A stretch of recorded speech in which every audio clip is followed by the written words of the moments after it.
저는 살면 살수록 그 수만 년의 오랜 기간 동안의 진화를 통해 가지고 남녀는 근본적이고 구조적인 그런 차이가 있다는 점을 생각하게 됩니다.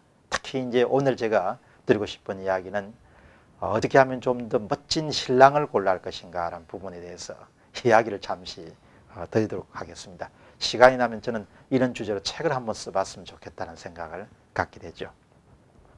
근본적으로 남자들은 자기 자신의 유전자를 퍼뜨리려고 하는 욕망이 굉장히 강하죠. 물론 그것은 사회적인 규제에 의해서 일부 일처제와 같은 형태로 규율이 되고 있지만, 그러나 본능적인 면에서는 생물학적으로 승리하는 남성은 자신의 유전자를 많은 곳에 퍼뜨리는 것이 생물학적으로 유리하다, 이런 부분이 본능 가운데 하나입니다. 물론 여러분 오해하지 마실 건 그것은 옳다는 이야기는 절대 아닙니다. 도덕적으로. 그러나 생물학적으로 그렇다는 이야기죠.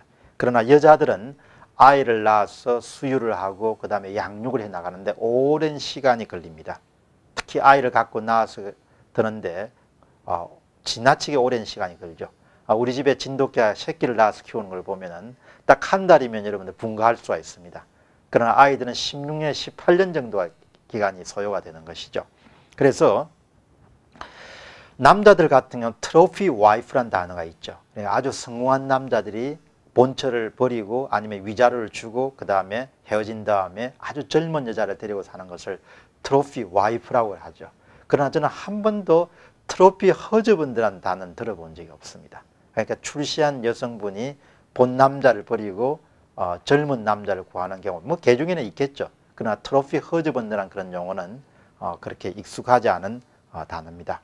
그렇기 때문에 여자들은 항상 남자를 구할 때 어떻게 하면 좀 더 오랫동안 자기 자신을 보필할 수 있는 그런 사람을 구할 것인가 하는 부분들이 굉장히 중요한 의사결정 가운데 하나입니다.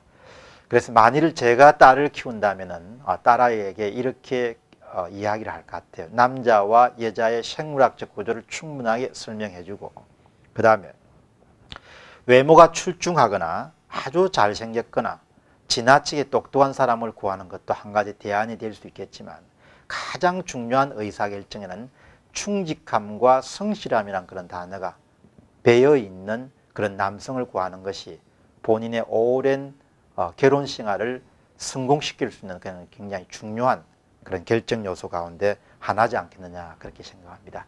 물론 일상에서 만날 수 있는 많은 남성분들은 가족을 부양하고 자식의 더 나은 미래를 위해서 헌신하게 되죠.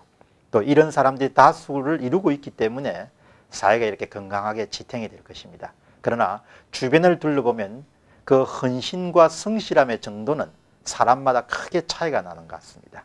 또 그와 같은 부분들은 어떤 면에서 보면 훈련의 결과라기보다도 본인이 물려받은 상당 부분의 유전자의 결과물이라는 그런 생각이 들 때가 많죠. 그래서 여성분들이 잘생김, 똑똑함, 멋짐, 좋은 에티켓 다 여러분들 의사결정에 들어가겠지만, 헌신, 책임, 성실, 이와 같은 단어들에 좀 더 비중을 많이 두고 배우자를 고르실 수 있으면 더 나은 선택을 할 수 있는 그런 가능성이 높지 않겠느냐, 그렇게 생각이 됩니다. 그래서 결혼 정년기가 되면은 집안의 내력을 많이 보려고 하죠.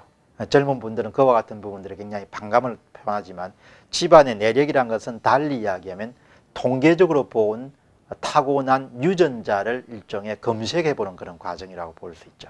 그래서 남성과 여자가 근본적으로 다르기 때문에 여성분들이 배우자를 선택하실 때는 성급함이라든지 또 다른 외모와 같은 부분보다도 좀 더 그 사람이 갖고 있는 헌신과 성실함에 비중을 둘 수 있으면 실수를 줄일 수 있는 그런 가능성이 높다는 점을 강조해 주고 싶습니다.